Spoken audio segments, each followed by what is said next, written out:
Good evening, everyone, and welcome to episode 268 of the Ask the Coach show, where PingSkills helps you improve your table tennis. Is it really Friday again? That is great news because it means the weekend is here and I get to tell a joke. But before I do, let me tell you about today's show. We'll be talking about how fast you can hit a table tennis ball, playing against medium pimples, and the rule regarding hitting the ball on the full. I'm Jeff Plum, and as always, Super Coach Alois Rosario is here with me to answer your questions. Welcome, Alois. Thank you, Jeff. And we're a little bit late because I was just sitting on the couch watching a bit of Wimbledon, and so apologies. There you go. Yeah, I haven't watched much of Wimbledon yet, but maybe this weekend I'll get to take a look and see some of the matches. Yeah, and it was just a replay. It was just Tomic playing some guy in yesterday's match. Anyway, but it's good.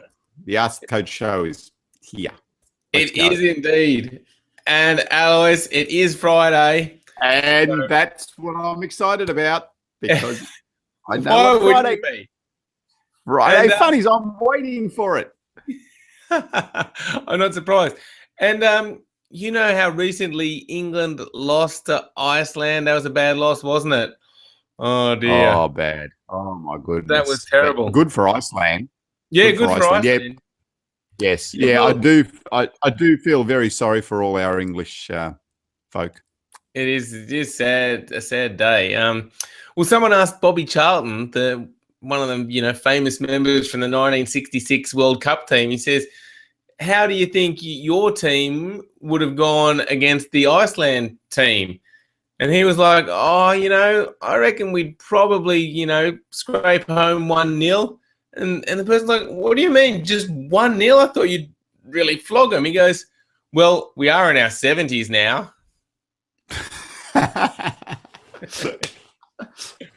Yeah, well, that's topical. Wasn't funny. But I do have another one as well, Alois, which is just like a timeless one, so everyone can take this home and use it. Yeah. Just feel free to. A ham sandwich walks into a bar and orders a beer. And the bartender says, "Sorry, we don't serve food here." That's great, isn't it? Everybody, just feel free to go and just share that humor, make someone happy. Just take that joke as your own and use it. If you don't want any friends. Oh, dear. Now, yesterday, Alois, we asked people, have you ever tried playing table tennis outdoors, and how was it? What did people say? Well, there's lots of responses. Obviously, quite a few people have been out there trying to play table tennis. So Rod Archer said, "Terrible. The wind blows the ball around." Very true. Chris Addis. Chris, what have you got to say? We had a table set up outside at an expo thing. It was horrible. Yeah. Luke Blytheman, it's good fun. If you lose, you can blame something else. Good point, Luke.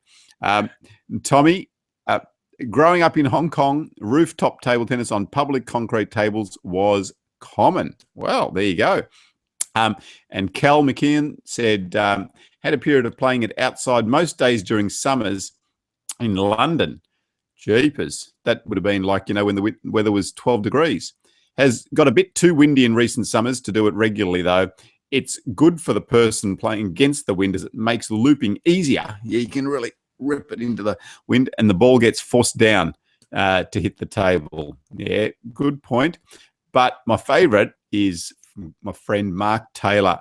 If you haven't seen it, get on. He's put up a great picture of himself and Ben playing in a beautiful setting. Would be down in downtown Warrnambool in Victoria here along the Great Ocean Road. If any of you are ever going to visit Australia, get down the Great Ocean Road.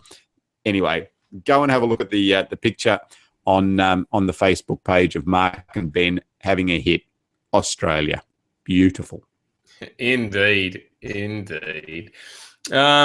yeah, like we mentioned yesterday, that was inspired because a PingSkiller sent in a picture of a table tennis in a park in Texas. And again, that is really good picture too. So have a look at pingskills.com and the table tennis blog and look at that ping pong in Texas post. Now, Alice. Yeah, thank you, Joseph, for sending that in. Yep. Sorry? Thank you to Joseph for sending that picture in and the blog. You, get on there. Good job. And when I first started playing table tennis, my friend had a table tennis table outdoors. So after school, I'd go over to his place and we'd play ping pong on an outdoor table quite often. It's, yeah. But as soon as the wind comes up, it does become... Sorry? Yeah. I've had to do some exhibitions outdoors at primary schools and things, and it makes you look a bit silly because, you know, you go to hit the ball and the ball just does that and swings past your bat. So, yeah, but it's a good challenge. Give it a try. And, you know, they did develop a table tennis ball, an outdoor table tennis ball, which was a bit heavier. I remember going down to the Coburg Club and Bruce Carter had one there and I had a hit with it and it was almost like a rock. But, yeah, it's, you know, something to think about, something to develop because table tennis could be a good outdoor sport. You could make the ball really big, put a bit of fur on it, make the court bigger. Anyway. All right. So moving on, today's PingSkills question of the day is, who is the best doubles partner you've ever had? So jump on our Facebook page, facebook.com/PingSkills, or onto our blog on the website, pingskills.com, and let us know who is the best doubles partner you have ever had. Yeah, we have already got a couple of responses, and I guarantee that that there'll be a couple of people that we know will be putting comments on there, and some of them will be a bit silly. I think that's probably true. Mick War. Okay, go on. Indeed. All right, let's move on to some questions. And Victory has asked a question. He loves Waldner Alois, and he's made a list of, you know, where people rank over all time. And he's decided to put Waldner number 6. Or no, he's made a list of rankings now, and he's decided to put Waldner number 6 in the rankings if he was in his prime. So take Waldner from his prime, put him against all the top players now, and he reckons he'd be number 6 in the world. What do you think? Did he get him right? Or, you know, he doesn't think Waldner in his prime would have a chance against the top 5 now. I reckon I would put him at number 5. So Ma Long's 1, Fan Zhendong 2. You know, Zhu Xin, you know what? I reckon he'd take Zhu Xin. Just because he was so good at being able to place the ball, and Zhu Xin's only got the one side. Zhang Jike, don't know, but I would put him above Ovcharov. Yeah, Ovcharov's 5. I'd put him above Ovcharov. There you go. There you go. That's high praise, because I think the sport has moved on quite a bit from when he was in his prime, just with the backhand flicks and just the way they counter-attack. Yeah, I know. So but it's so hard to judge. So good. But Waldy was so good, Jeff. He was. He was indeed. Oh, well, good. You know, always a good discussion point. So thanks for the question, Victory. All right, now, Fessy has said, and I'm sure I pronounced that name perfectly. He said, what is the average speed of the ball in the professional table tennis match?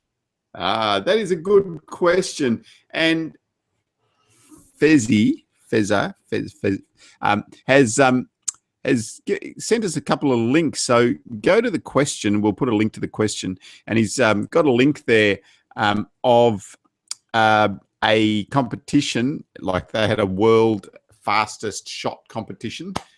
And the fastest was only 112.5 kilometers per hour, which surprised me. I thought it would be much faster than that. And then he put an actual video up of Ovcharov, the number 6 player in the world, 5 player in the world, doing a smash, and he was only getting about 120 k's an hour. So there you go. That surprised me. I thought it would be faster. Yeah, well, you've been going to exhibitions for decades, Alois, and telling everyone that people I've hit the been ball lying up to to people. 160 kilometers an hour, you said. I know I've been lying to people for so long. I do apologize, people. Yeah, but I All was those people surprised because you watched that Ovcharov video and he's hitting that ball really, really fast. Like, that is pretty much as fast as anyone's going to hit the ball. And it was 122 was like the top speed. Yeah, I wonder where the radar's picking up the ball, perhaps. Maybe it's closer to the radar. I mean, because the ball would slow down quite a lot, even in that first few meters, I would say, but it's hard to tell. But yeah, 120. Yeah, we need some stats. ITTF, get onto it. I want to see radars at matches. I want to see what's going on. There was some talk, about even being able to check the rotations on the ball. Let's see if we can do something like that. ITTF. Or someone with some technological expertise, get onto it. I want to know what's going on with these balls, what the figures are, how fast, how much spin. That would be awesome. Can anyone do it? Yeah, that would be awesome. When when they serve, they go, that ball was spinning at 200 revolutions per second, and this one was spinning at 22. That'd be some good stats. Yes, that would make table tennis so much more pleasurable to watch for the general public, because at the moment it's so difficult to tell how much spins on the ball. So let's do it. Someone out there already has the knowledge and technology. Where is it? Give it to us. Now, even though you're surprised about 120 kilometers an hour, when you're talking about the distance of a table, that is incredibly fast. Like, baseball pitches stand how many yards away? I don't even know, being from Australia, but quite a distance away, and they pitch the ball at 100. Well, that's 100 miles an hour, isn't it? Which is 160. Yeah, 160 k's. But a lot further distance. So 120 over that short a distance is still pretty quick, And even other sports, like tennis stuff, where they're serving the serves at like 200 kilometers an hour, that's a much longer distance. Yeah. So the baseball pitch is 18 meters. There you go. All right. Well, thank you, Fezzi, for bringing that up. Very interesting discussion. Next up is a question from Sean, who says, is playing against medium pimples the same as playing against long pimples? And if not, what's the strategy for playing against medium pimples? Yeah, so the basic principles are the same. So medium pimples just mean that I haven't got my pimple. Yes, I have got a pimple back here. Yep. So the length of the pimple. So this is a long pimple. It's hard to tell, but there you go. That's a long pimple. The medium pimple is just a little bit shorter. So what that does, it still reverses the effect of the spin, but not as much. But the person using medium pimples can attack a little bit with a longer pimple. So strategically, what do you need to think about? So firstly, you need to think that it is going to reverse the spin. So if you can get a good backspin ball into the pimple, you're going to get a ball back with top that you can attack. But you got to be careful not to give the pimple too many soft shots. So when you're playing against a long pimple, sometimes if you're in trouble, you can just guide the ball back into the pimple side, and it's hard for the pimple player to attack. When they're playing with medium pimple, you have to be a little bit more careful. So you can't just give them a softer ball there, because they can attack that a bit easier. So that's strategically the things that you need to think about as a difference between playing long pimples and medium pimples.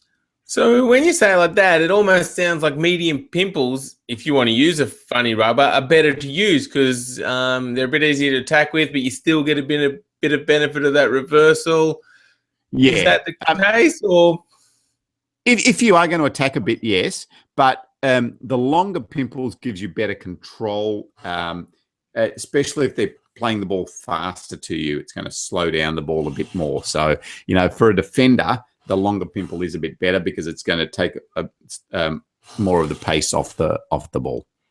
Right, gotcha. Cool. All righty. Next up is a question from Divan, who says, I would like to know the following. If my opponent hits the ball out past the table and I hit it back before it bounces and that ball is in, does the play go on or do I get the point because my opponent hit it out first?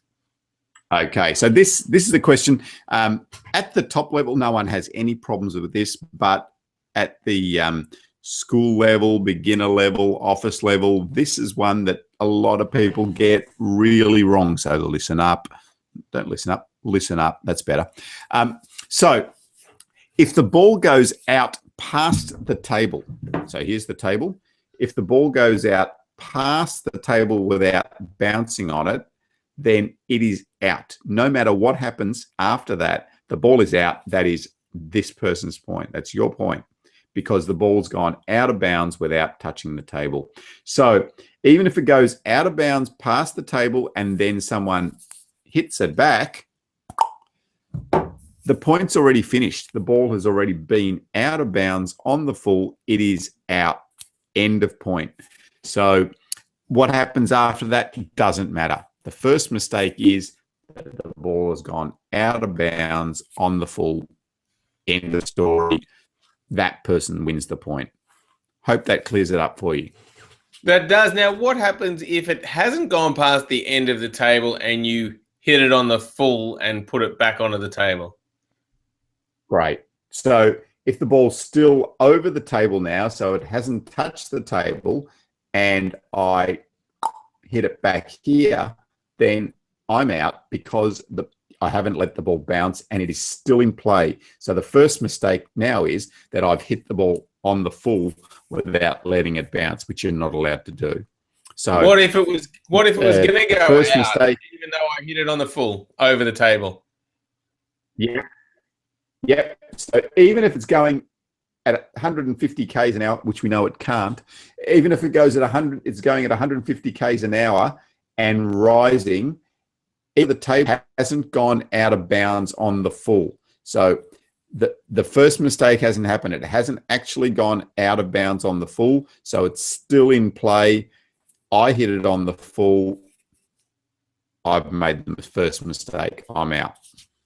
Gotcha. All right. Well, I think that clears it up. Excellent.